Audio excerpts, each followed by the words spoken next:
我觉得那个应该相当于是一个数据上传的一个方式，是后续没更新哦。写那个我们写那个流水，对，管理里面写的要求。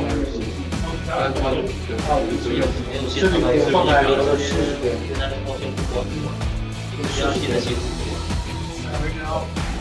前端留了15天，这是15天。我们就这么闭着眼睛跟20岁的人就刚刚对这个需求吗 ？SB 的问题 ，SB 哦，你这后台有跟拍了大腿拍了40天，前端拍了15天。我觉得40天都他妈不拿定。是所有一起的。它其实和硬体5个你知道吗？那比较硬的应该是那个。不一定哦。主要是确实有些，就像刚刚意识呢，你要考虑每个基础任务跟那个还月度结算里面，然后查数据，触发重新结算，然后每个模块都要接入。然后你们还得考虑粉丝更新的问题哦。我们现在考，你做那些粉丝最开始入驻的时候会填嘛，会填或者查，对，然后后续接着就是每一次上传里面会要求他带粉丝样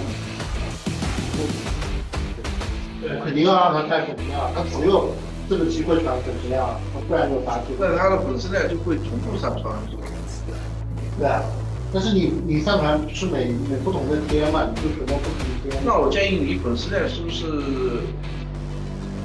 单独更新的？不要。我可以把那个粉丝就是那个作品，你粉丝多次更新会有风险的。你每个任务更新一次粉丝，每个任务更新一次粉丝，他写数据可能写多了，反而也有风险。是啊。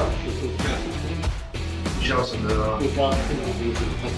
它是根据作品上传公开的时候带的模式，这个是有风险的。这个是有问题。如果他传的粉丝量数据，那你现在一天更新多次粉丝，是吧？要校验，你就看一下。你肯定所有的校验都是比这是比上是等于或者大于或者等于。你现在以传粉丝的那个人也很狠心。他每个作品后面还得带这个人的粉丝。我觉得可以那个他带就是他带了就检查一下，他要搞出肯定按人规的呀，这样他好找也好评啊。我的意思就是粉丝不跟作品，粉丝有个单独的东西，他只要更新一次就可以。那如果他忘了更新了，你咋办？对啊，不是肯定是在我导出那个表，导出那个填数据的表，肯定是类似咱们现在这个嘛。或者是他要上传作品的时候，先谈个什么，让他自己用户对，就说你有多少多久没有更新过你的粉丝了？我感觉还是就是分开方面，因为你那个你作品我们就可以去这个。我肯定更新的这个用户更新数据的表类似这种啊，每一个人的肯定是塞在一起。我建议要不研究一下那个登录他的爬虫能不能拿到粉丝。也可以，你能爬当然是最好的。就第一次审核之后，后面我们自己更新嘛。对，如果能爬到之后，当然是最好的。这样的话审核的时候，而且你的粉丝更新，我们只要最后一天结算的时候更新一次就可以了。基础任务又不需要粉丝，只有月度。月度我理论上你即使被 IP 限制，应该也是可以那个的呀。你可以更新一次。我建议你把粉丝跟那个播放量脱离。就看结论吧。如果我们可以比这些粉丝，我就不让他们。是，那不行，就让他们管理员自己更新。他们是一个点开看一下，点开看一下，更新一次也可以。你意识有对啊，我的方式嘛。对啊，你最主要的方式让他们收集一下，我自己给你写到第一用。跟他填这个表是一样的。不是填表，你是涉及任务跟作品，涉及到很多模块。这个发什么？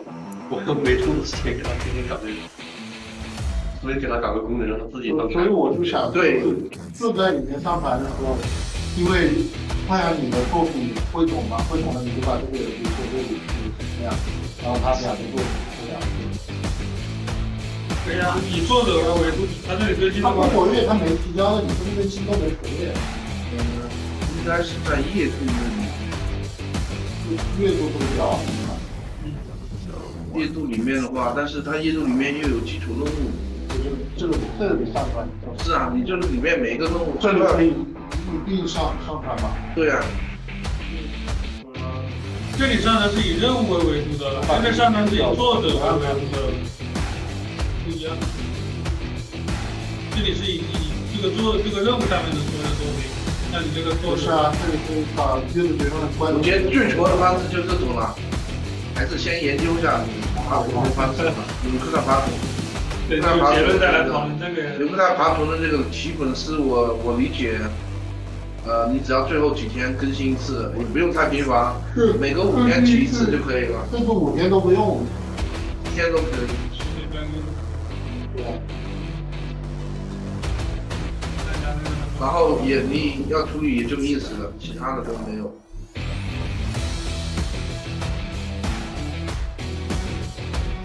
上吗？没有就上了，等你们继续评审，我们排期的。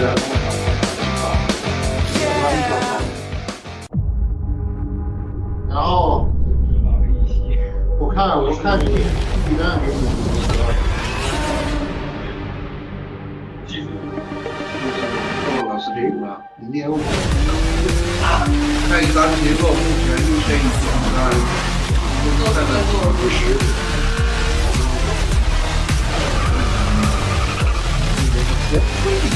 技术也是这个我看到。张老师，这样子看的，啊，原本70都很紧张了，我们就按它有100个页面，一个页面1天，好吧？张老师，这是50个页面，按50除以3。对啊，这是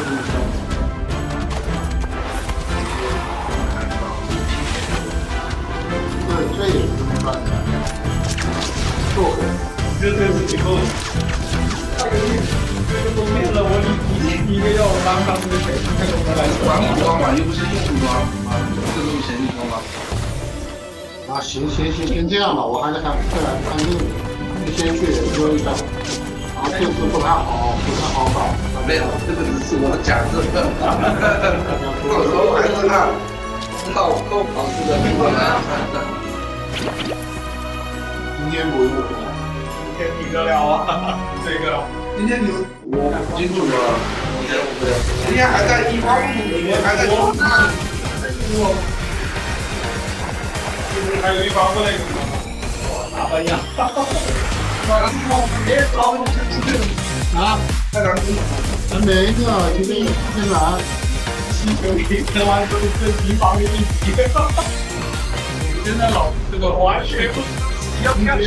你别说你文明吧，我昨天写的时候，是不是你会在时代里的创没有？因为造成了今天的军队在搞，所以他不找到浩哥的卡然后接是那个第一个或者是要搞的那个事情，好像不用碰了，然后跑到这来。我还以为你说那个上次对比的是你对比，我没有那么正义号。主要是咱这里怎么分啊？5个分啊！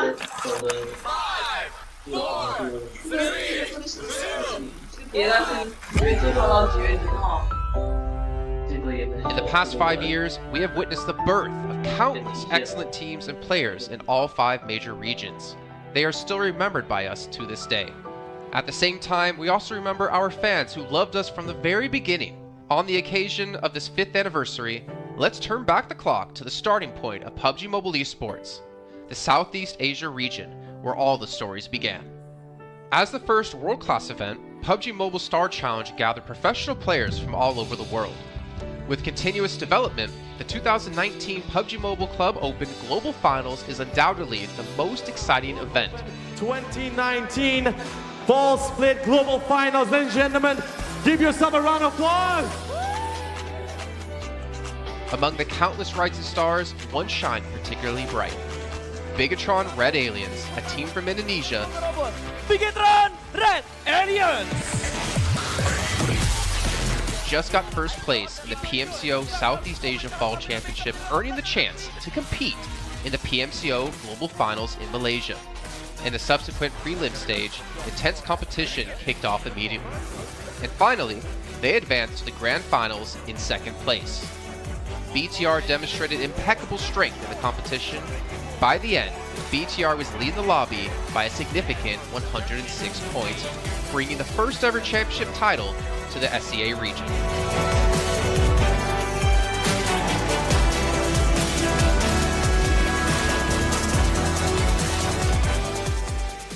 Di saat itu siapa yang gak kenal dengan nama Bigatron gitu? Tim yang punya segudang prestasi, mereka juara dunia di PMCO Global Finals tahun 2019.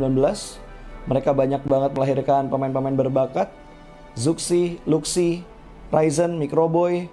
Terus habis itu Zuxi, Luxi juga saat mereka menjadi juara dunia, mereka berada di masa prime-nya mereka banget. PUBG Mobile Esports always strives to develop and grow year after year. That's why we made sure to continue the support and build the SEA region. In 2020, the improvement of the competitive schedule introduced the World League, which later became the World Invitational. We also launched the PUBG Mobile Pro League, where even more outstanding teams joined the competitive stage. In the 2020 PMWL, BTR once again clinched the championship in the East. This had given Southeast Asia the title of the strongest region in the world. They hoped to continue their legacy at the PUBG Mobile Global Championship, the pinnacle of PUBG Mobile Esports. However, BTR was not able to repeat the performance from the previous year. This round, winner, chicken dinner, Nova XQL! With the rise of Team Nova, countless brilliant moments were had, but this also left many players with regret. After BTR Red Alien won at the Global Championship in Kuala Lumpur, we thought C region was the best. We thought nobody could beat C region except maybe RRQ Athena, maybe Illuminate the Murder, maybe Mega Conqueror, but C region was the best at the time. And we get to the league. We heard of a team called Nova. We thought maybe this team is not that good. On the contrary, they owned all the teams. They were very good. Let's move forward to the year 2021. With continuous efforts, more teams and players joined the Pro League. For example, Xavier, who placed third in the 2020 PMWI East League, also secured second place in the PMGC East League. FaZe Clan also made their debut on the world stage. Có thể nói 2021 là năm thành công nhất của Dingo Xavier trên đấu trường quốc tế, khẳng định vị thế và tên tuổi của Việt Nam vô cùng mạnh mẽ. Còn với FaZe Clan, đây là năm đầu tiên họ đặt chân đến với giải đấu cao cấp nhất của PUBG Mobile, nhưng lại khiến tất cả những đối thủ khác đều phải dè chừng và e ngại. Undoubtedly, the year 2022 has brought the greatest changes to the SEA region. Vampire Esports emerged, dominating 2022 PMWI, winning both the main and after-party tournaments, while also setting records for most chicken dinners, most eliminations, and more. They were not only facing competitors from the SEA region, but from all over the world. Everyone was talking about VPE and wondering if they can maintain their performance at the Global Championship or if it was just a stroke of good luck. On the last day of the 2022 PMGC Grand Finals, VPE won 3 chicken dinners alone, moving from the bottom of the table to 6th place, achieving the best result for the SEA region. They pulled off another miracle, but sadly, it was not enough to win it all. In 2023, VPE continued their impressive performance. They once again won everything at the 2023 PMWI. 2023 PUBG Mobile World Invitational Champions, Vampire Esports!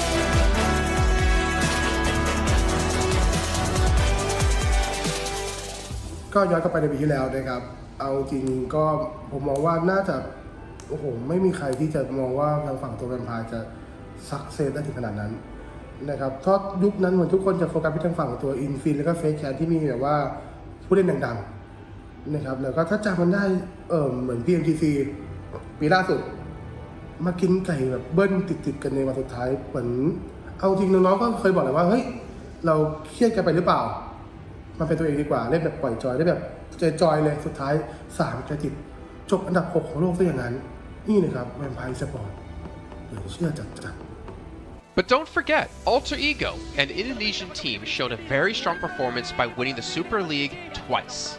The SCA Super League was an upgrade to the previous championship, which by many is considered to be the most competitive league in PUBG Mobile. They could potentially become the next legend of the SCA region. Untuk dibilang legend, gua rasa belum sih untuk Alter Ego. Walaupun mereka sempat ngedapetin back-to-back champion untuk di PMSL 2023, itu menurut gua hanya sekedar untuk ngasih pembuktian gitu bahwa Indonesia tidak kehabisan pemain berbakat. Ya mungkin contohnya Rosemary gitu. Datangnya dia ke Alter Ego tuh bener-bener jadi ujung tombak untuk Alter Ego. Dan gak berhenti di Rosemary, masih ada Alpha juga yang didatangkan oleh Alter Ego untuk mengisi kekosongan atau kekurangan dari Alter Ego. Dan gue rasa PMGC 2023 ini akan menjadi ajang global championship pertama gitu untuk Rosemary dan juga si Alpha. Jadi wajib banget kita nantikan performnya mereka di PMGC 2023. Dan please di notes pastikan tonton Alter Ego sampai akhir. Of course, there are many more teams we haven't mentioned, but these teams will all take part in the 2023 PUBG Mobile Global Championship. So what do you think? Who will be the ultimate winner in this year's PMGC? Will they be from SCA? Well, there's only one way to find out. Greetings, PUBG Mobile players! The long-awaited Frost Festival is about to commence. In the new version 2.9, we'll be introducing battles filled with a frosty atmosphere. Snow Battle is coming to town. Furthermore, you'll also get to experience updates to World of Wonder and Classic Mode. So let's dive right into it. In the Frost Festival, we'll be bringing you a series of snow-themed content, including a new Snowy Village-themed area, fun interactions with snow pals, and snow-themed items for more gaming fun and excitement. When miraculous December comes, the Frosty world will undergo some magical changes. Stay tuned for updates. Don't miss out. First, let's take a look at the new themed area, Snowy Village. The village covers a wide area of 280 by 150 and has loads of supplies. It's located near Stalber in Erringdale, Iceborg in Livik, and Goroka in Vikendi. In addition to the buildings on the ground, the underground area of the Lucky Ice Tower is also worth exploring. Make use of the two-story layout to experience a completely new battle experience. Sound the bell in the Lucky Ice Tower, and you can even summon rewards. Additionally, the village also has a snow rail, which can help you quickly move around and gather supplies. It allows you to navigate flexibly between different areas of the village and also swiftly relocate to advantageous positions during battles for your team to counterattack more effectively. Of course, you should always remain vigilant to avoid becoming the target of an ambush. What's more, the village also features a special two-seat vehicle, the Reindeer. It's also a great choice for transportation as it allows you to swiftly move all over the map. For intense battles, we've also prepared festive and practical battle equipment for you, the Snowball Blaster and Snowboard. The Snowball Blaster can be used in many ways and has loads of functionality. When you aim it at the ground or a building, it can create a snow pile cover for you. When used on enemies, you can temporarily transform them into lively snow pals to restrict their movement. When facing bodies of water, you can use the Snowball Blaster to freeze the surface so that you can walk on it. It's definitely a practical yet entertaining weapon. After transforming into a lively snow pal, you will be unable to use firearms to do battle. You'll only be able to rely on basic actions such as walking, running, jumping, and swimming to evade enemy pursuit. It takes some time before you can revert to your human form. Let's build a snowman together. The snowboard will also bring you a whole new experience. Apart from helping you glide and move on various surfaces, it can also be used with the Snowball Blaster. Explore the many possibilities and use these two items to have all kinds of fun. We've also designed various interactive mechanics, such as searching for snow toddlers, lucky ice, and the snow blast zone. When you encounter a lucky snowman on the map, don't be in a rush to leave.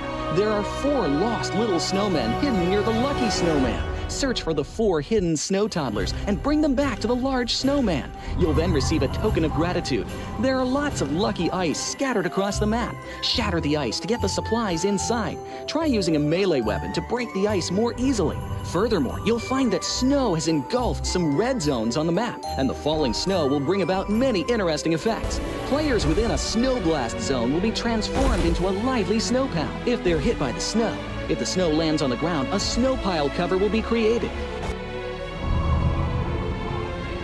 In this World of Wonder update, we'll be introducing a brand new transformation skill gameplay and a catch me hide and seek gameplay for you to enjoy the transformation skills to the fullest. Of course, you can also use this skill to create more interesting creations. We've also added a Snowy Village map template to celebrate the Frost Festival with creators.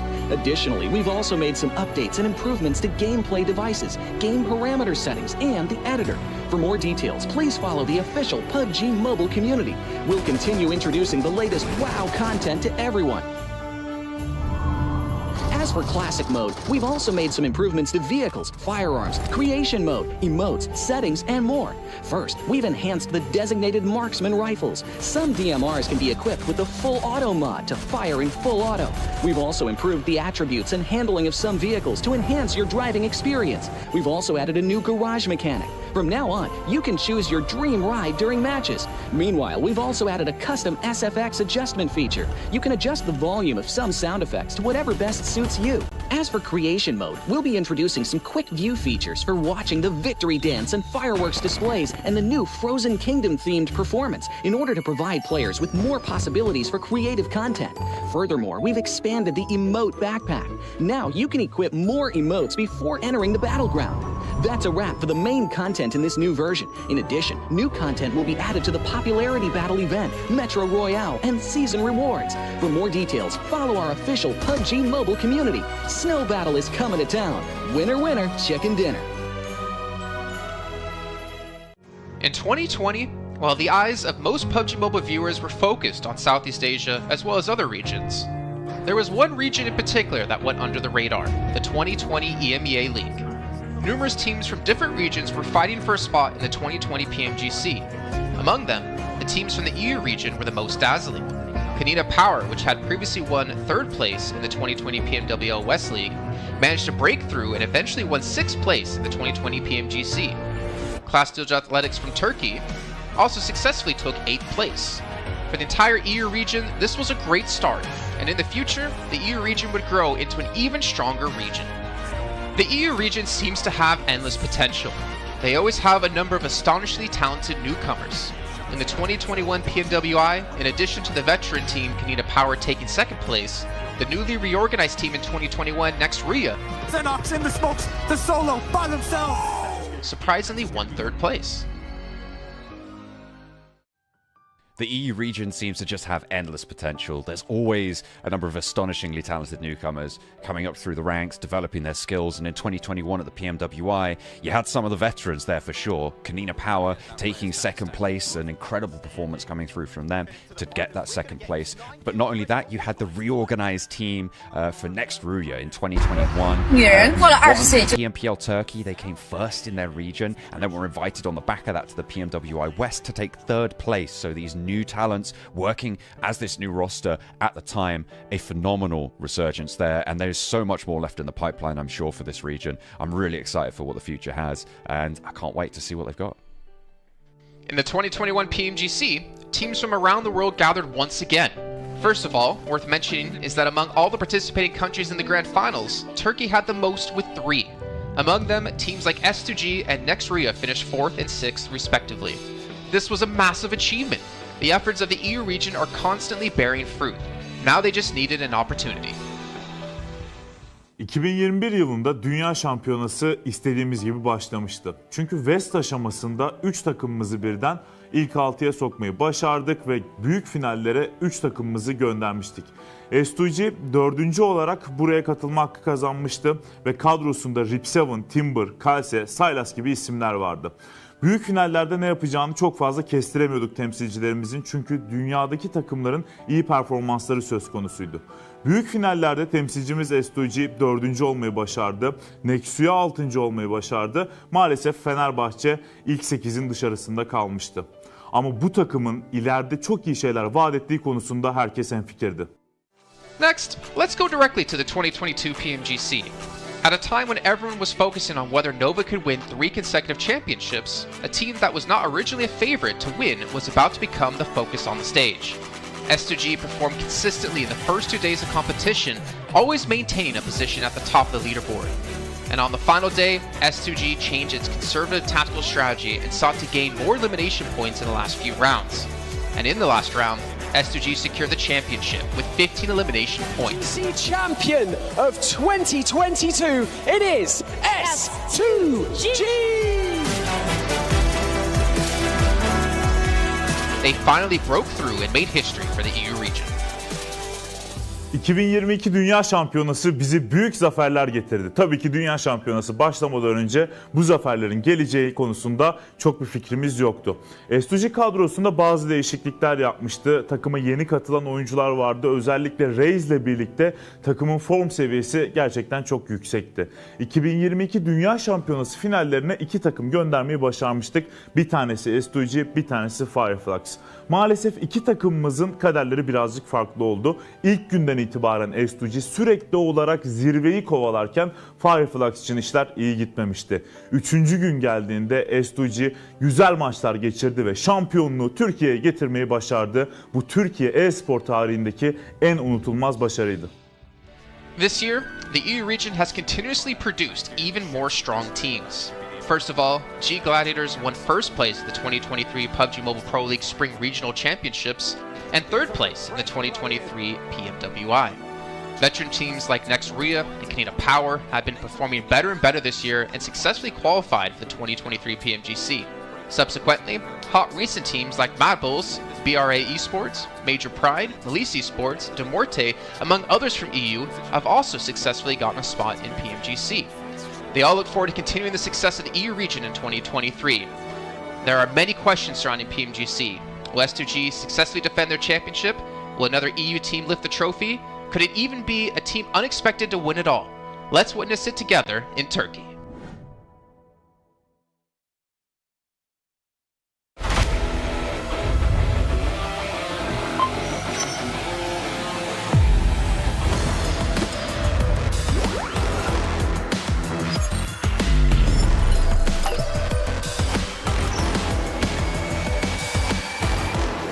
Gold Investigator. Join the Investigator team and let's protect the game's fairness together. 2023 Popularity Annual Gala event tutorial. Hey there, welcome to the 2023 Popularity Annual Gala. We've introduced a brand new competition and upgraded rewards. You will have to go through 10 rounds of 1v1 matches and compete to become the first ever PUBG Mobile Popularity Annual Gala champion. So let's get right to it. New competition, ladder competition. The Popularity Annual Gala event will be utilizing a new ladder promotion system. Players' initial ladder grade will be determined by their battle points at the end of the first round. Ladders are divided into 6 grades: Triple S, Double S, S, A, B, and C, with Triple S being the highest. Ladder promotion rules. Players are ranked based on the popularity they gain during the battle period. For rounds 1 to 9, the ladder results are settled at the end of every round's battle. Apart from ladder grade C, each ladder has 100 spots, with the top 20 promoted, the middle 60 retained, and the bottom 20 demoted. If you're trying to move up the ranks, be sure to stay within your ladder's retained threshold or higher before each round is settled. Additionally, ladder grades can only be promoted or demoted by 1 grade at a time, so your performance in the assignment round is crucial. Be sure not to miss it. Final showdown. Based on the rankings from the previous 9 rounds, round 10 will be the decisive showdown to determine the final rank and ladder grade placement, including the champion of the 2023 Popularity Annual Gala, who will emerge as the ultimate winner. New exclusive rewards. At the end of round 10, rewards will be issued based on the player's ladder grade and final rank. For outstanding players, they will receive exclusive rewards that can showcase their supreme honor both in and outside the game. In-game rewards include the honor title, honor name tag, and honor avatar frame, which are sure to make you stand out. Moreover, there are also physical trophies, interviews, custom-made popularity gifts, official social media promotion, game exposure, and other exclusive honorable rewards. Gain global renown both in and outside the game. What are you waiting for? Participate in the 2023 Popularity Annual Gala now.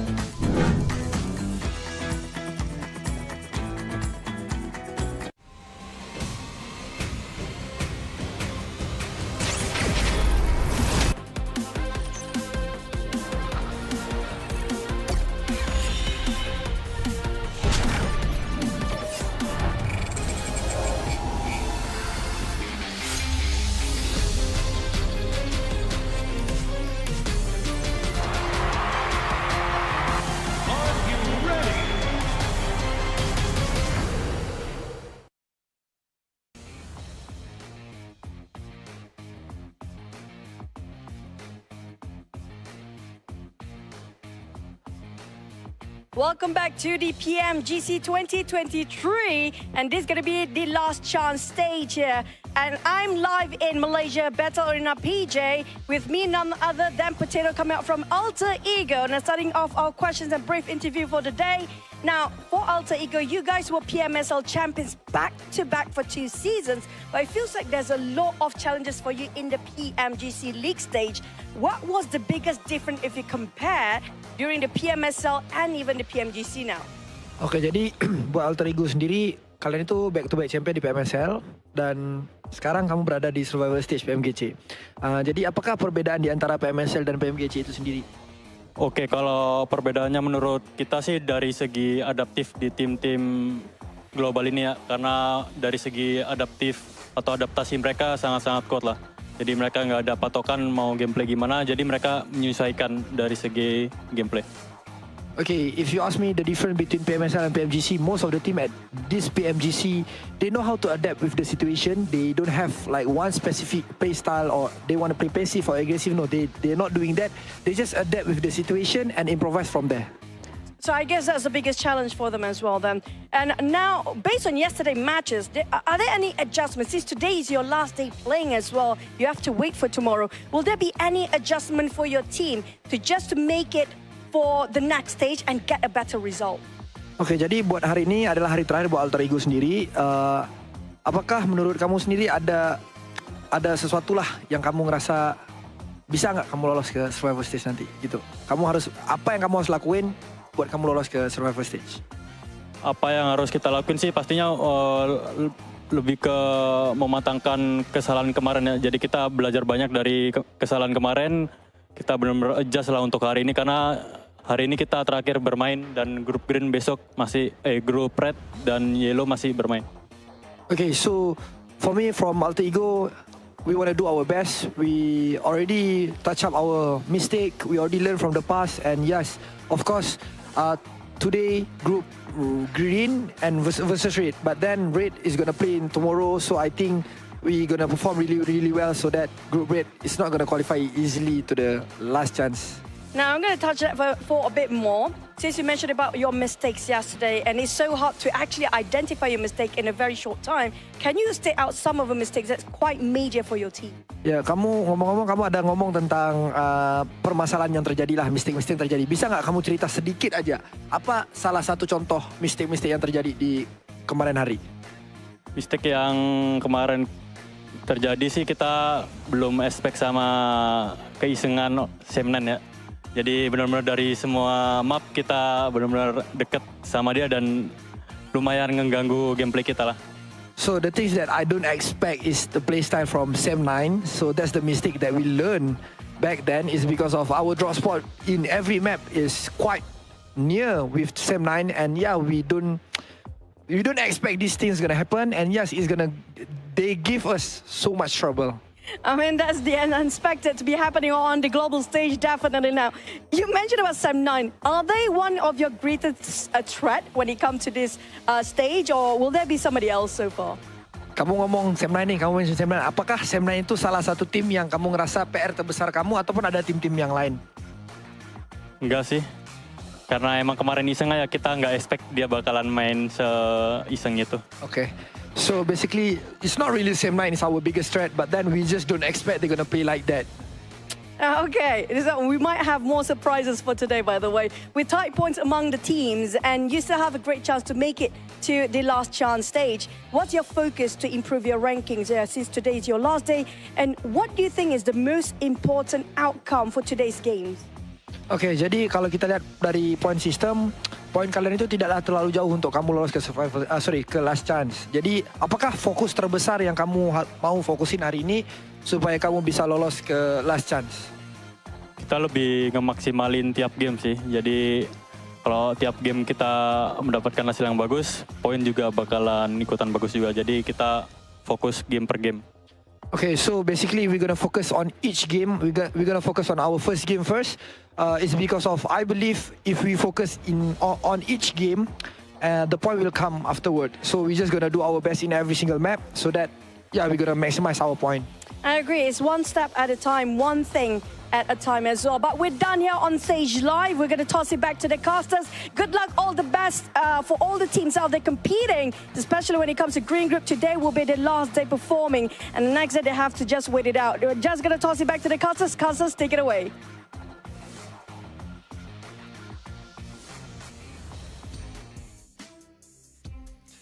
Well, as you heard there, Potato, Alter Ego, and all the teams from Group Green, this is your last chance. Your last 6 matches to get as many points as possible and potentially keep yourself in the safe zone. I'm Jason Kaplan, and we got Maxman and Kalaris here on the desk to break down everything happening, obviously, yesterday and what's to come up today. And honestly, Max, well, no, wait, I'm not going to go to you, Max. I'm going to go to Kalaris first. Alter Ego had a rough day, to say the least. Yes, they did, and I VOD reviewed them quite extensively. So obviously we heard in the interview there that, Sem9 was one of their downfalls. Luckily for them, they're not playing today. However, I think that is not the issue for them. Yesterday, the issue for them in 4 games out of the 6 was unnecessary risks. You think back to the Sandhawk, you get caught in the water, BTR takes you down, you're done. You think, and the other water scenario on Erangel as well, that was not required whatsoever. The first game on Erangel, where they're coming late to the circle, they're trying to go for a central spot. You're too late. Try and play edge instead. Again, another unnecessary risk. And then finally, Sem9 on Erangel being able to take them out when they're trying to find cars, right? So all of these unnecessary risks that they're taking could be easily mitigated if they're just playing a bit more mature PUBG Mobile and trying to play a bit more of a controlled style. Well, there you go. Before we can hop into some more analysis here, Max, I know you're just ready to talk. I'm going to remind you guys at home about the Infinix GT10 Pro official smartphone here at PMGC 2023. And while you're on your new lovely device, make sure you check out TikTok with the tag PMGC 2023 to find out some stuff behind the scenes, hopefully some interviews, hopefully anything for you guys to watch. And of course, if you do post about the event, make sure you use the hashtag as well. But Max, as you heard Kalaris break down Alter Ego, there's another team out there we really have to focus our attention on, a team who had a special invite into the group stage. It's G Gladiators. I don't know. I don't know if I want to talk about them. I'm making you talk about them. I don't know. I want to talk about them. I mean, Gladiators, we expect more, right? I still believe in the Gladiators cheese. They're going to cheese until the very end here, Jason. They're going to maybe qualify to the survival stage, to the last chance, should I say, with just a few points. But I want to look onto other teams possibly, because we got also a big shift of groups, right? And one of the few teams that's been added to the mix today that I'm especially excited to see play is going to be Nigma Galaxy. They played exceptionally well back in their Group Red, and especially with Coops, he was the second top fragger of his group. One of the best pickups, I would say, in the entire year of PUBG Mobile eSport, right? With how they are able to take these fights now, how aggressive they are. I'm especially interested to see how they're going to fight for their spot in Pachinki on the Wrangle against, I believe it's the Xavier, how that really unfolds. But Nigma Galaxy has to be one of the teams that everyone is looking at to qualify for the Grand Finals, so they're a very big favorite for me here going in these matches. I'm hyped for them. I'm also hyped for Duxan as well, because South Korea, let's go. Here we are. Oh. They're awesome. They're awesome. And I mean, to be fair, they had a great start to their group initially, and they kind of fell off slowly as time went on. But I've said it multiple times, as South Korea constantly gets more and more days, more games on the board, they're great at assimilating information. All of their teams, all of the teams that qualify for PMGC. So I'm hoping for Duxan to prove big here again today. That was great analysis about gladiators, by the way. I was going to say, well, that's great stuff to talk about, obviously, Enigma Galaxy and Duxan. But, Max, I really want to hammer home about gladiators here. My attention actually are over towards potentially Inco Gaming, because obviously they've seen their brethren teams of Alpha 7, of Loops, of Influence Rage perform pretty well. I'm curious to see if they can rise up and be another Brazilian strong power team. But also Hyper, because the roster they ended up fielding in Group Red wasn't the roster they ended up fielding in Americas, or the team they ended up fielding in North America PMPL. I mean, to be fair, GFan on the roster was surprised to see them do so well in the group, considering GFan's kind of been out of the team for a while now. But they have, I guess, a lot of pressure coming their way from North America in general, considering they're our only representative. And I don't know. It's going to be tough, man. That's all I can say. I know that Zifan is watching a lot of, doing a lot of viewer parties, watching a lot of the different regions. So I think that might have helped out, actually, because he knows kind of what to expect in these matches against all these different teams, how they're going to rotate, and how these matches are going to be unfolding. So maybe that has been helping them out quite a bit. But it can't help you against the domination of Brazil right now, because Influence Rage are just running away with it. And as you said already, talking about Inco, Jason, they have already played at this stage. Nenebich in particular, one of my favorite players of the region, that I would like to see them potentially climb up. But that would be too many Brazilian teams almost in the grand finals. There can't be all of them. That's not possible. Or could it? I don't know. Yeah, we'll see. Obviously, still a lot to come up down the way. But we can see a comparison here of Mad Bulls up against Enigma Galaxy. And Mad Bulls obviously struggling when it came to placement points, able to put up a ton of eliminations and obviously double chicken dinners as well. We could see just obviously the performance when it came to group stage quite different when it came to eliminations. For me, Enigma Galaxy, I do feel like they were the one surprise for me, especially out of Group Red, to not advance through to the grand final straight away. I mean, they just fell short of Morph by a few points here and there, because Enigma Galaxy had a great start, and we know this team as a very formidable roster. I mean, I think a lot of people put a lot of stock in if Coops is gone, then if he's eliminated early, then maybe they don't have much legs to stand on. But I don't necessarily hugely agree with that. Of course, he is a force to be reckoned with, right? And somebody that is going to be sitting very strongly with him, as you can see here with the 43 eliminations. But this team still is able to play a macro game, even if Coops is gone. It's just that he is quite the powerhouse to speak of. I mean, thinking back to PMWI, Max, we did see Coops kind of be similar to Nomi, similar to Matic. He was kind of off by himself, but also the funny thing was he was the tip of the spear, it seemed, in most parts. He would be like the first one to cross the rows to get position for his team, but he'd be so confident and so successful to be able to do that it allowed Enigma Galaxy to kind of adapt their style quite a bit to how Coops can perform to his best. If you're Enigma Galaxy, you don't need an IGL. You just need to, Coops is engaged, we just follow Coops. Enable him. No, just enable Coops, exactly, to kind of take these fights, because clearly, as you said, he is the spearhead of these scenarios. He is the one that is leading the charge for this fight, and a lot of the time it's very successful when it works out that way. And the rest of the team, sure, they can frag out. We know Lord, we know Freak, we know how Rauf can also pop off in these matches, but clearly it's just the setup around Coops. If he gets knocked, pick him up. You want to keep him alive as much as possible, which is what I wanted to see almost from Quest with Al-Hajj, but it's just not been the case. Al-Hajj has been going out early, so it goes to show how important it is to keep a star player like Coops alive until the very end, because it increases your odds of winning those matches pretty significantly. So yeah, I hope that it's going to work out for them, though. If you're looking also on this graphic, Radio Seal, currently Reject, we had some great moments, right, Kalaris, in the group stage. They've been a little bit invisible currently at the start of this tournament. There's still a bit of time for them to come back and hopefully qualify for the last chance, but Reject have not had the start I was expecting, and that might be also off the back of that long break between Group Green and now this point of the tournament. Honestly, I have a bit of a grim outlook for Group Green, in my opinion. We'll also take a look at some of the highlights, because, I mean, you've got 6 of their teams not able to make it happen yesterday, right? I think Alter Ego was the top out of those 6 teams with 22 points, and that's kind of why I focused on them a little bit in my VOD review from day to day, because I do feel like Alter Ego is the one that can try and get out of that rut that Group Green has put themselves in yesterday, because it is their last chance today. So much so that I do believe that Alter Ego will make some big changes coming in today. Like, for example, I think that they're going to go north on Sandhawk, because Hyper goes down towards Camp Charlie, which was a backup drop since they moved away from that northwest island, for example. So we'll see if that actually pans out here today. But yeah, I think they've got a tall mountain to climb as Group Green today, for the most part.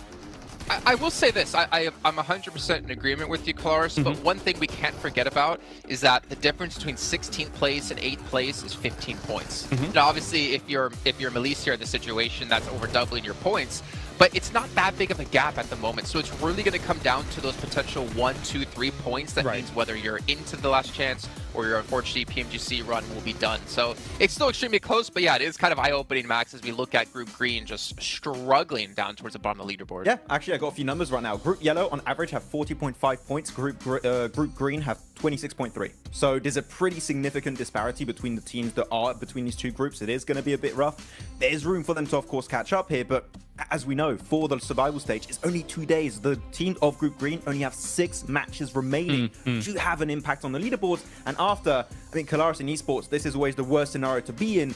You just got to stay and watch and just hope that the other teams around you don't perform well, which is the most insane situation to be in, because you just cannot have the impact you're hoping for anymore. No, for sure. It's a terrifying prospect to actually kind of stare down. For Rejects, of course, I think that obviously right now they got themselves 17 points yesterday. Compare that to the group stage that they had, which was 188 points in total. For me, I don't know if 2 days is enough for Rejects and rotating lobbies for them to gain traction, because Rejects' performances came in the latter stages of their group as a whole, compared to some of the earlier days and the early results. That said, as well, there's some uncharacteristic numbers that came out from yesterday. Procedure, for example, only 10 eliminations across 6 games. This is a team that can get that in one game, no problem, considering what we saw from them in the group stage. So my eyes are also on them, aside from Alter Ego, because I just think that they're capable of more. 100%.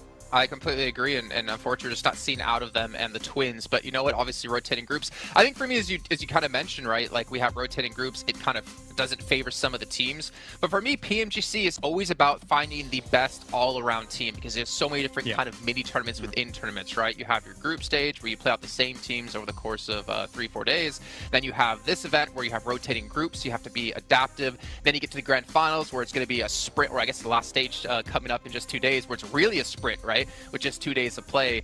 You got to be good all around, and we're going to find the team to be just that, hopefully, very, very soon. But one team I did want to focus on, just really quickly, because I want to throw this out there in case it happens. Influence Rage. You're so far in the lead, there should be no chance you're ever going to fall into the bottom 8. Do you start to hot drop on some teams' potential, start to kind of put yourself in rotational paths of some of the teams, well, obviously not them because they're not playing here, maybe Mad Bulls is a better case in the situation, to punish teams and prevent them from potentially qualifying? Because Influence Rage will come tomorrow, Mad Bulls is today. We always theorize this, and it pretty much never happens, right? But I want to see it! You want to see it, okay, but other teams going to take that risk? I'm not quite sure. You could do it if you want at the second half of the day. I think now is a bit early to do that. You're safe. You're not 100% safe, so just... Mad Bulls? You don't...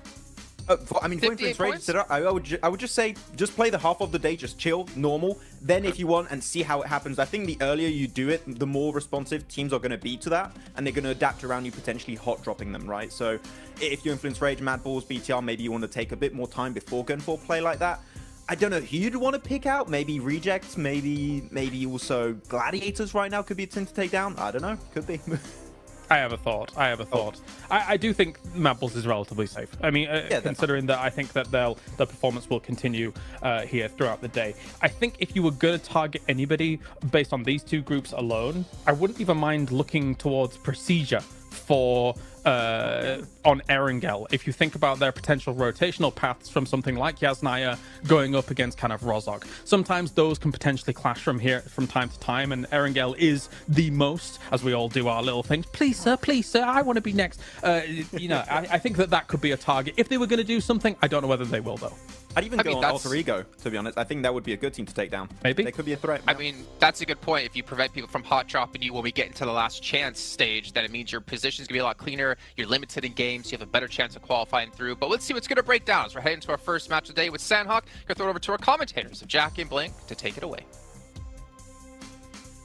Thank you, Jason. Oh, it's exciting already because I kind of like the way you can see we're all there in anticipation. It was cool. I like the way you kind of had, you know, we're in school blank. We want to get our opinions. Oh, in. yeah. See, for me and you, we're speculating, we're theory crafting.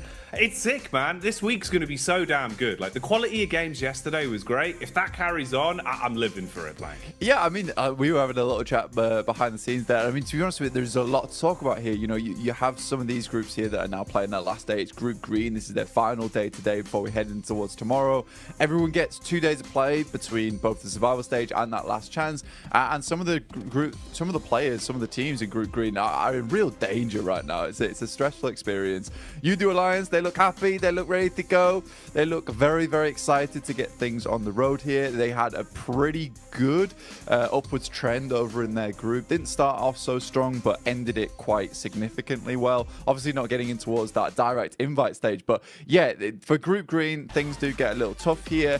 And you know, we were chatting about, like, you know, there's really only a couple of teams from Group Green that we actually thought were fairly decent towards the end of it, and it kind of felt like the group of death. But the more we look into it, the more we see there's actually some very, very good teams in some of these other groups that definitely deserve more praise.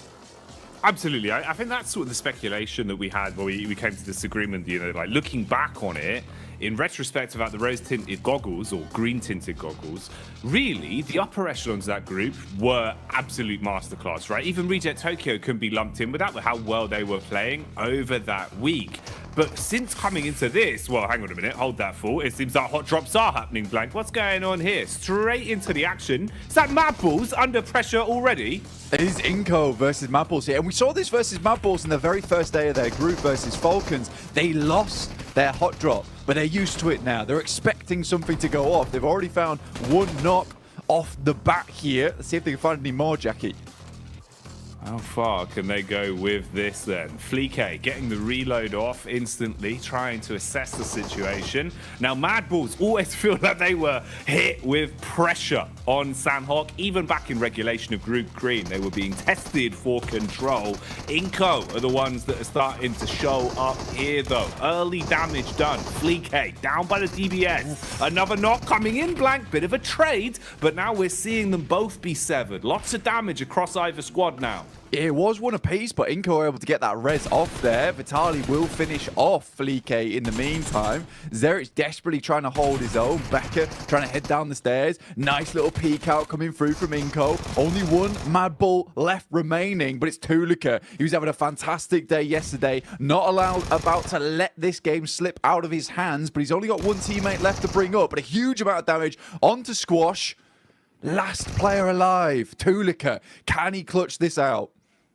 Oh, is it going to be burned clutch like a used car salesman? Drop down for Squash, seeing if he can clear his way through as the bullets come flying. Tulika calls for the backup of his teammates, rotating further over so he's got room to try and pick him up later if possible. Doesn't peek off the back of the bait of the movement either, so Squash still holding. Frozen expires, and it's all on Tulika for good. No chance of getting his teammates back, so worst case scenario has happened here. Even if either one of these solos get away and give up the final elim, you have crippled yourself coming into the opening game today. And this is it, Blank. They've got to roll with the punches now. Yeah, Nima Galaxy also having a little peek in here with Ralph off in the distance alongside of his teammate. So this fight is not going to go well either way for both squads right now. Tulika is on the broadside, will be spotted almost immediately. This shotgun that Squash has found himself alongside with the SK-12 that he's currently holding on to, it is just stressful to deal with now for Tulika indeed. One shot will be enough to take him down unless he's at distance, but for the Mad Bulls, this is still sort of an important fight to win out on, right? You do not want to be losing your spot in Ruins. You don't want people to be feeling like you're an easy prey come towards that direct invite towards the PMGC, that global championship. So for anyone watching, all the other teams are already qualified. You know, Mad Bulls having to put on a bit of a performance here, a bit of a display. Goodbye.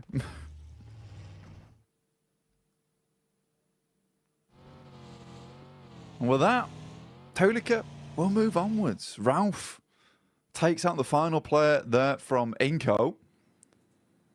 Difficult stuff ahead now for Tulika himself. Be moving forward here, Jackie. Oh man, that is a rough way to start this off, Blank. You know, we're coming into it thinking that we have time to speculate, give a bit of a lay of the land, if you will, for our viewers at home. We got Jason's favourite, just what he ordered, you know, fresh from the oven there, the hot drop specialty. Mad Balls just walking away with just the one man as well. The worst case scenario, really, Blank. And then a third party to steal that last elim. Ooh, wrap that up in a neat little package. If that isn't a little taster of the sort of shenanigans we're going to be seeing today, then I don't know what would be. You know, maybe like a beef stroganoff. Yeah, I mean, for some of these teams, some of these squads, right, it was kind of interesting because we were sort of speculating, is Mad Balls going to be the one to hot drop?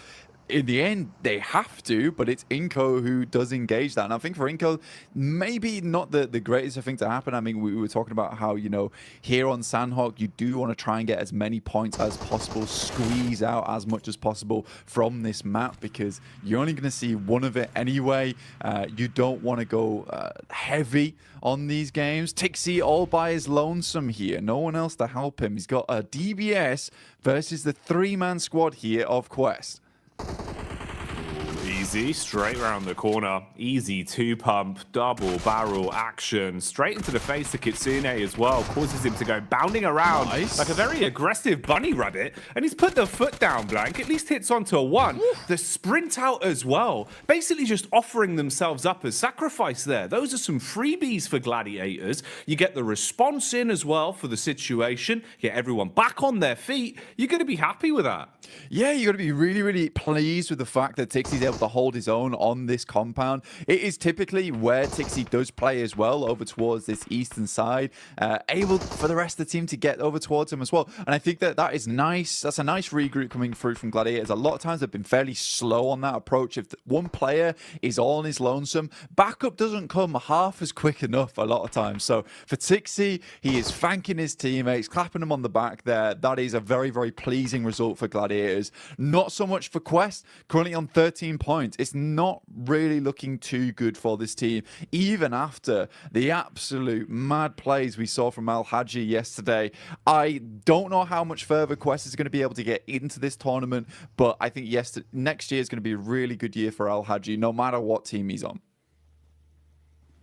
I think they've done well, at least in kind of winning the hearts of the fans a little bit as well, with the time we've seen from them on camera, the way they've come across in their interviews, and the resilience we saw, at least in regulation, back in Group Green, right? You know, for them to actually fight through and even still be in the tournament in a position where we can still be talking about them right now, Blank, at least for me, was impressive. It just felt like there was a little bit of room for them to get another step forward. It's a shame how some of the games have gone for Quest, especially yesterday. It was rough. It was raw. Misery back on screens here, though. Evos instantly aggressing, looking to try and build themselves a few points on this one. Misery got the early knock off with the UMP. Redface and Co now moving in to clear out the upper compound as well, and flushing their way through anyone that dares to peek into them. Yeah, it's a nice little fight there from Pasija Evos versus N-Hyper, leaving them down to one player now. And I think for Pasija Evos, this is very well set up. Yesterday didn't look too great for Pasija Evos. I mean, they were doing extremely well over in our group stage, but kind of fell off just a little bit there towards our first day of play for Group Green. 21 points, though. It's not terrible. It's not ideal either, but it's good enough. Pasija Evos, it is just Misery now coming up against some of the players here from NASA. Xenox will open things up. What more can he get done? Bullets down range early on. It's good high ground, good position to be in. They've got a great understanding of where exactly they could be potentially fought from. Bit of a move on the go here as well, as we see the rotation from Evos off the back of their cleanup. Now finding a bit of a safer compound to play in, but they've been startled, detected from across the road. We're lying in wait. It's Melise of all squads. Hit and miss yesterday, Blank. Honestly, to be fair with you, mate, I feel like we saw a truer test of them, at least in Group Green. You know, from what we saw yesterday, it felt like they were struggling a little bit. Even CEO later, there were times where it felt like this guy was a bit of a one-man army. I don't feel like he was as quick to the mark yesterday. I'm hoping, obviously, with a day of rest, you've come back in a little bit more fresh-faced today. Would like to see some improvements from them today.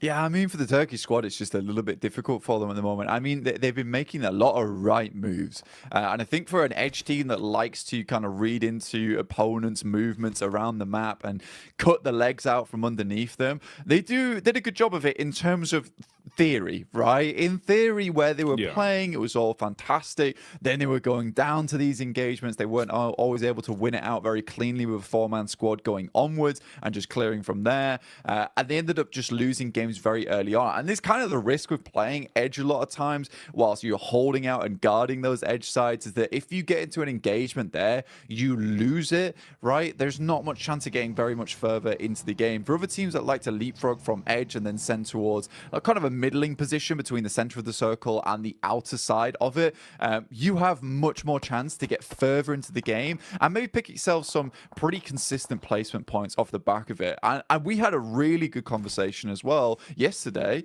or even this morning, actually, bloody hell, mixing up my time zones. It's all going so quickly right now, where we were talking about, you know, look, some of these teams yesterday just came out absolutely swinging, and I think in this format you have to, whereas other teams sort of got in their own heads a bit.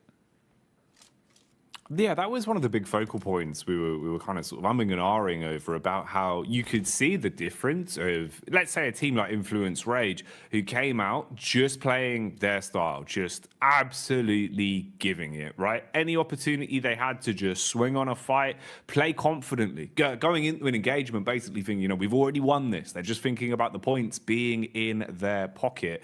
You're going to have so much more of a better time of it than going into it giving so much respect to teams, overthinking these situations. And we've seen that change. A lot of our squads from Group Green, it feels like their play styles have kind of flip-flopped more so than anything compared to what we were seeing during that regular point. This is an interesting one, actually kind of ties into that. You can see here, Reject Tokyo at least getting a bit more confidence to fight and contest for center control. A little bit lucky there in terms of the draw of the circle, but it works out. You've got a compound, you're in a good spot, and they're going to be pleased with this, mate. They'll be chuffed with that blank, because when they had center control, when they felt comfortable early in a compound, this is where we saw some of the better games from Reject, because honestly, they're great on defense, good comms. It just felt like getting there was rough for them. They've been playing a lot of Edge, and it hadn't been working out too well. I'd hope that would be a positive change. Bit of a fight potentially developing here as well. You've got the push up the hill. Focus is drawn from NASA towards the backside, but a few bullets whizzing on by. Room for a bit of a scrap here. Yeah, I think for Enigma Galaxy as well as NASA, this is a case where potentially Enigma Galaxy will just think about just swinging wide of this, potentially trying to get in underneath towards Painan. I think Enigma Galaxy is a team that is very well known for some of their more smart rotations. A little bit of a scout there from Ralph. He's in very much danger now of taking a knock. Luckily, the vehicle is going at a strong 90 miles per hour. Alter Ego zooming in towards where Reject is playing. Already Octa gets taken down here. They try and take control of one edge, but Reject has penned them in, locks them into one location. Now the nades can start to come through. There's a lot of damage off the back there. In the meantime, Duxan does take down Ralph. We talked about him earlier being very, very low. Pins pulled on the nades for Alter Ego, looking to see if maybe there's a way they can defend themselves with these bad boys. Problem is, they've already taken so much damage. Reject Tokyo setting themselves up. They're trying to reset in terms of the defense and readjust what positions they're playing from so they can support each other a little bit easier. There is nades in play as well. Reject Tokyo normally very good on lining up those double nades. That could be something to come back towards. For now, we'll see what's happening up on the hillside as well. There's been a bit of commotion here. Teams have been making their presence known, and that high ground control is going to be worth its weight in gold the longer this one goes on. So pressure being applied there. Rotation coming in as well. You've got Alliance on the move as they start to make their way over. Drop in the smoke so they've actually got some cover to work with. And you'd need it because Melissa are close by and they're eagle-eyed, Blank. They've got eyes like a hawk. Yeah, for Udo, this is probably one of the toughest rotates currently happening on around the map, where they're sort of locked in between DX as well as Malise Esports, and DX has a fantastic control of his high ground. Something we saw a lot from them yesterday is identifying some very strong positions on the map, but also being really good at holding them down. Not necessarily always in compounds, just in certain areas of the map where they have that high ground control. They can play around a little bit of hard cover and go from there. Circle moves very hard towards that north side. Now, that is a little bit of grace given towards MB Esports. They can use that to their advantage. Udo Alliance, they take a knock in Flax, and a quick heal goes over towards Fatah there. So very, very immediate response from Udo Alliance, but I don't think it's going to be enough here. I think they're just caught on with the worst end of the stick out of the lobby. Probably the only team that's going to suffer in the next minute or so, I would say.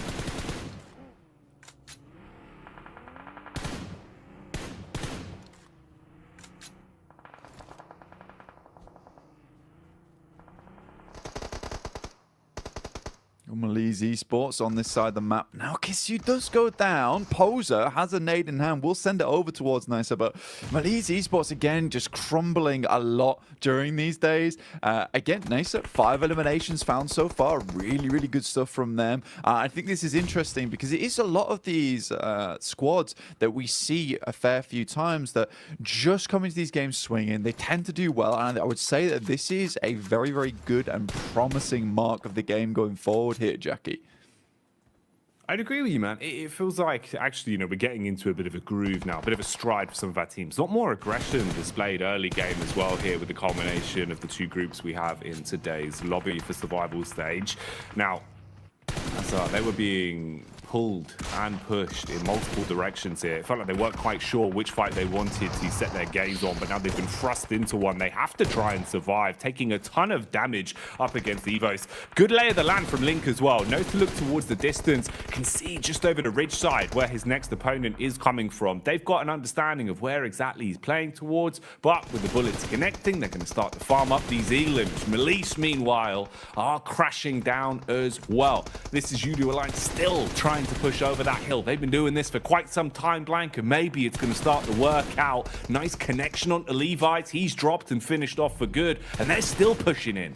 Yeah, Cluck's doing a really good job here. I actually like the thought process we saw from Udo Alliance. Unfortunately for them, DX follow them down on that south side, which is a really cool play from DX. You don't a lot of times see teams chasing on this situation. In the meantime, Reject desperately trying to hold on towards their central compound. They left it. They moved towards that north side, but they did face off versus FaZe. But they're currently still in a strong position. Gladiators, for them, this game is very, very important. They already started things off really well with a 4 eliminer. It would be absolutely strange and weird circumstance that we see Gladiators get the majority of their points done on Sandhawk. As we know, they are horrid at this map. This is a map that they do not find a lot of success on, but already they're up to 7 eliminations. With 4 players alive, this is starting to be a really good run for them. There's an itch in the back of my brain just reminding me of one of the Sandhawk games we saw from Gladiators quite some time ago, Blank. And I just remember it starting off in the same kind of way. When the pressure's on Gladiators, when it feels like, you know, the story's not going to happen, the crazy comeback towards the end is never going to be there. It feels like finally that Cinderella story won't be written. Something like this happens. We've seen it before on Sandhawk. I don't know what causes them to play like this sometimes, but they've certainly had their breakfast this morning, and they're coming out with some fibrous maneuvers, looking very solid in the moves they're making. 7 elims to the name, Blank. How much longevity have they got on this one? We'll keep our eyes on it because Gladiators need a good game, and the individuals are playing to prove that. Yeah, they desperately do. Right now, facing off versus Duxan, not an easy team to go up against. MB Esports, they lose Fistboy on a knock. That's to DX, who are doing a really good job over on this eastern side, just clearing their way through. Up to 3 eliminations now. Alter Ego also chiming in. Bit of a better rotate from them over towards this south side, able to take over that compound that Reject were holding on to. I think a lot of that comes off the back of the fact that Gladiator was able to get some really good pop shots between the windows, knock some of the players from Reject very much slow slow them down, bog them down. More nades sailing in from Gladiators, taking out the remainder now of Duxan. FaZe spots out some of the players from Gladiators, will take some pot shots towards them, over towards that western side. Chow gives his life for the rest of the team, but it's just Paragin now. With Lamborghini down, he is able to get in, but this is more of a survival game for them. Great circle here for the Gladiators. The last minute men, as usual, very much feels like back towards my university days where the deadline's looming and then suddenly I'm in the library for 24 hours. That's how it always goes with Gladiators, man. I sympathize them with a lot, Blank. I'm the same. Unless the deadline's there, it's not getting done. And that's the way they play. And honestly, it's working wonders for them right now. Again, you know, with every time we're looking over to them, they're starting to build up more elims. And like you're saying, zone-wise as well, they're in a good position to make a play off this. The one awkward encounter in the dead center as well is Reject Tokyo, now basically being the Reject duo, with all of FaZe in full force around them as well. So not really what you want to be. A bit of flat sharing going on, and that's illegal. It's called subletting, Blank. FaZe are going to clap back onto DX as well, finding a way to peek through the windows. An assault onto Paragin. That's an unlucky knock. Yeah, I think right now, even though he's able to get Lamborghini up, it was kind of for nothing. This little high ground the Gladiators currently have control of was so fortuitous that they got the circle on this side.